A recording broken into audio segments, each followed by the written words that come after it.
What's up sa inyo mga kabayan? Eto no, napakarami talaga mga kabayan ng mga magagaling ngayon na nakaupo dyan sa ating administrasyon. Ito mga kabayan, si Crispin Rimulya, no? Ito ay may pahayag mga kabayan patungkol kay Solgen, no? Meron to mga sinasabi mga kabayan. Siya'y wala nang pakialam, wala tayong pakialam kay Solgen. At syempre mga kabayan, alam niyo, meron kasing pahayag to si Solgen, no? At nasabi diyan doon na napakalinaw mga kabayan na talagang walang jurisdiction, no, ang ICC sa atin mga kabayan sa Pilipinas. Ay ewan ko talaga mga kabayan, siguro ito rin talaga mga kabayan ang dahilan, no, kung bakit hindi niya pinagtanggol mga kabayan itong apat na na pinatawag ng Supreme Court. Anyway mga kabayan, maraming salamat sa mga bagong subscribers natin. Sa mga hindi pa, mag-subscribe na kayo mga kabayan. Pakinggan muna natin mga kabayan bago kay Solgen, no, kay Solicitor General Minardo Guevara mga kabayan. Napakagaling ng tao na yan mga kabayan. Hindi sumabay dito sa mga alam niyang siya'y walang laban mga kabayan. Doon pa nga lang mga kabayan sa PhilHealth, kita ninyo, 'di ba? Doon sa PhilHealth pa lang mga kabayan, nahihirapan na siyang ipagtanggol kasi pangitang-pangita mga kabayan na merong nilabag, no? Itong mga tropa ni Bungit mga kabayan. Natatawa na lang ako. Sino kaya mga kabayan? Di ba't mainit ngayon ang usapan, no? Na sinasabi na ito daw si Solgen mga kabayan, mas magaling pa yung mag-resign na lang kasi hindi naman kayang ipagtanggol ang mga opisyalis mga kabayan ng gobyerno. 'Di ba? Kasi abogado mga kabayan si Solgen ng gobyerno, no. So hindi niya pinagtanggol, sabi ni Claire Castro, mag-resign na lang mga kabayan, 'di ba? Siguro plano nito ni Claire Castro mga kabayan, siya lang yung mag-Solgen. Ano kaya mga kabayan pag kaya na naging Solgen, no? Siya kaya yung ma-nominate mga kabayan na mag-Solgen. Sa palagay ninyo mga kabayan, may pananalo kaya niya ang kaso? Mga kabayan, mahaba na tayo dito. Pakinggan muna natin ang sinabi dito ni Crispin Rimulya at bago tayo dumako doon sa pahayag ni Solgen. With Mr. Guevara, I will not argue with him. He has recused himself, so we will take up the slack. Hindi makikipagtalo si Justice Secretary Crispin Rimulya kay Solicitor General Minardo Guevara kaugnay sa desisyon nito na huwag tumayong abogado ng respondents sa habeas corpus petitions ng tatlong anak ni dating Presidente Rodrigo Duterte sa Korte Suprema. Sa ngayon, ang Department of Justice na ang humaharap sa kaso. Nilinaw din ni Secretary Rimulya na walang clearance o hindi ipinagpaalam sa kanya ni Guevara ang naging desisyon nito. Bagamat isang independent na ahensya ang OSG, isa itong attached agency ng DOJ. His refusal was not on my clearance. He does not clear things with me. But of course, I consider it a personal reason. Dagdag pa nito, hindi niya nakausap ang Solgen at wala naman siyang aksyon tulad ng memo kay Guevara. Tumanggi na rin ang kalihim na magkomentaryo kaugnay sa magiging kapalaran ni Guevara matapos ang ginawa nito. Matik yan mga kabayan. Kaya nga si Castro mga kabayan, kita ninyo, may parinig na mas magaling pa yung mag-resign na lang. At siya na lang ang magiging Solgen mga kabayan. Ang magaling na attorney kayang tuwidin ang baloktot mga kabayan, si Attorney Claire. Kaya lagi mga kabayan napapahiya yan sa sa mga reporter no? Laging suplak mga kabayan sa reporter. Reporter pa nga lang mga kabayan, suplak na. Ay what more pa kung ari mga kabayan yung nangangarap na maging Solgen. Wala ng DOJ chief ay personal at hindi institutional ang dahilan ng pagtanggi ng Solgen ay representa ang pamahalaan sa kaso. Hindi na sana anya ginamit ng Solgen ang buong institusyon sa kanyang desisyon dahil sayang ang resources ng gobyerno. Gayunman ayaw na nitong alamin pa kung ano ang malalim na dahilan sa likod nito. So I think that the resources of the government should not be wasted in a time like this. I think that we have to put our best legal minds to work. But the DOJ will be more than sufficient to defend the position of the Republic in this matter. Sinisikap ng UNTV News na makuna ng reaksyon ang Solgen hinggil sa mga pahayag na ito ni Rimulya pero wala pang tugon ang opisyal.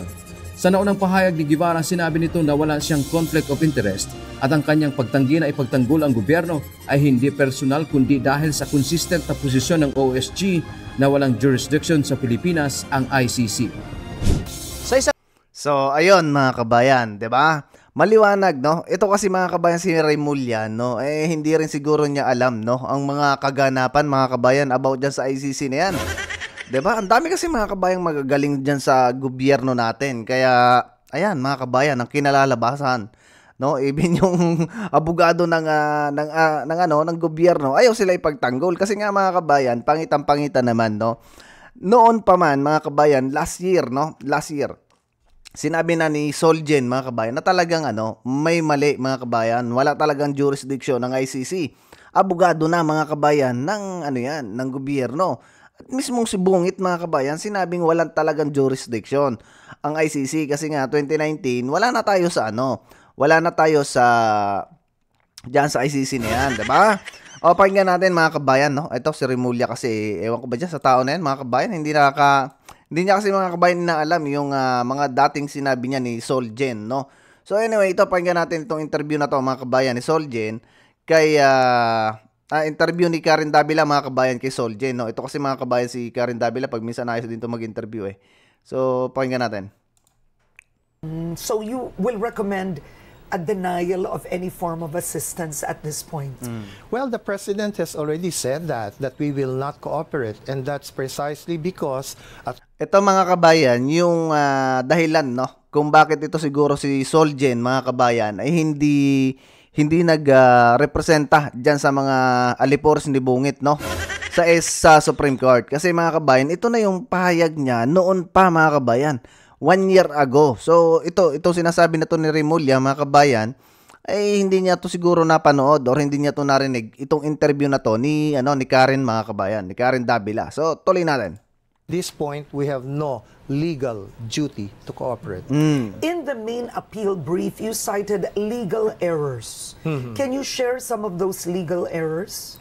Well, we reiterated but explained more fully why we say that the pretrial chamber erred in ruling that the ICC still has jurisdiction over us.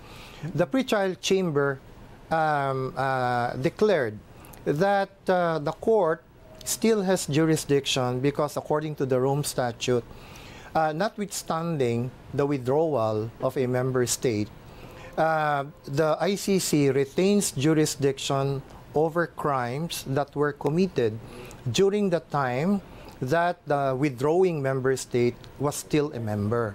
Now, we pointed out something in our appeal brief. That is Makinig. Castro, makinig ka dito sa paliwanag ni Solgen.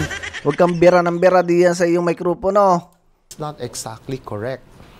The court must retain jurisdiction at the time that its exercise of that jurisdiction is called upon. So it's not enough that the crimes were committed during the time that the withdrawing member state was still a member.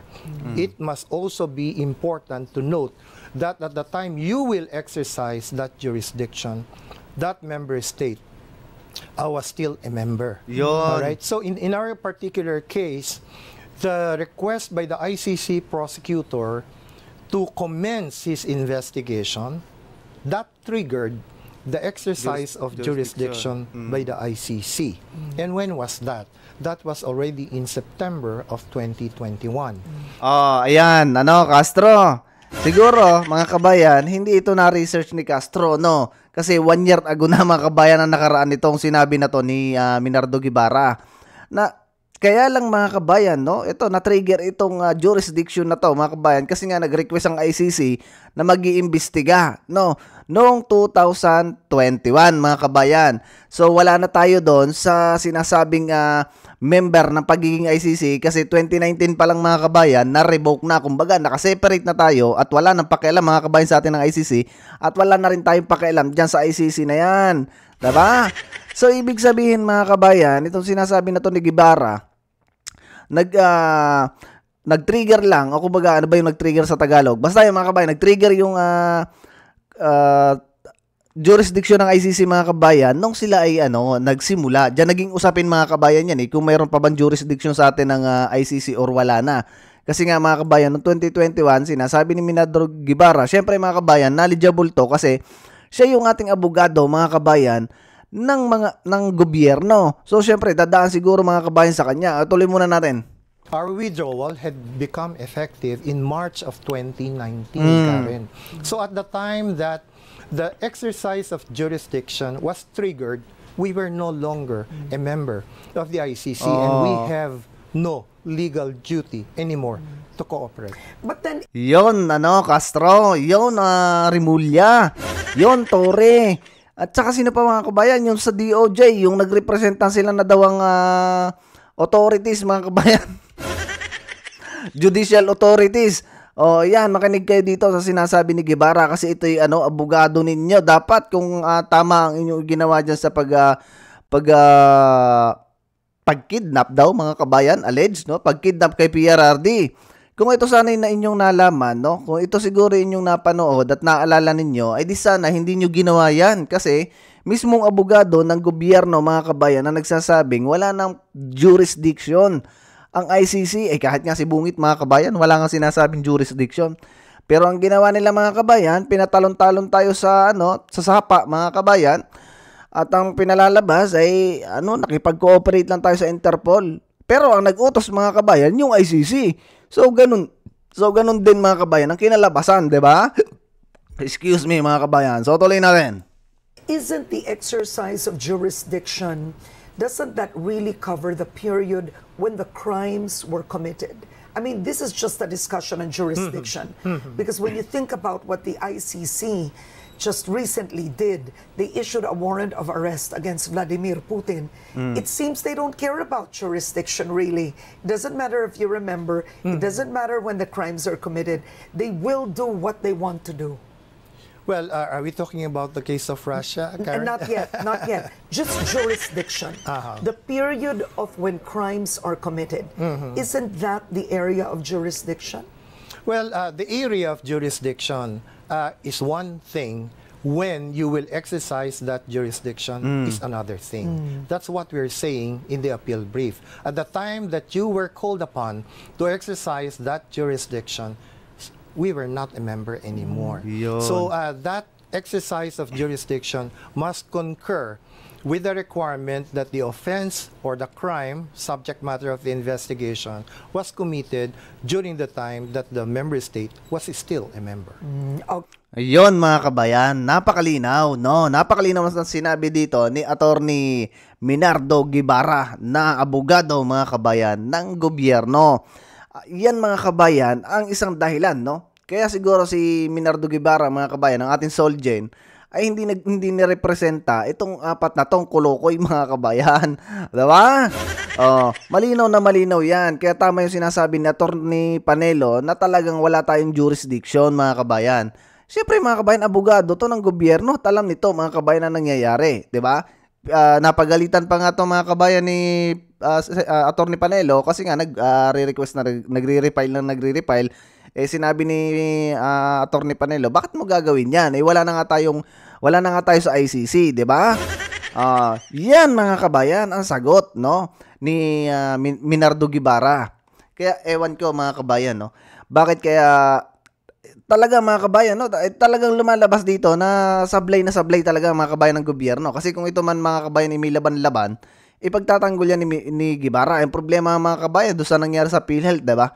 Hindi, ang hirap siyang ipagtanggol itong sa PhilHealth kasi nga, mga kabayan, pangitang may sablay talaga ang administrasyon. Bakit nila kukunin yung per sa PhilHealth na ilalagay mo doon sa napondohan ng tulay, 'di ba, mga kabayan? Ngayon yung pondo naka-floating, hindi natin alam kung saan napunta.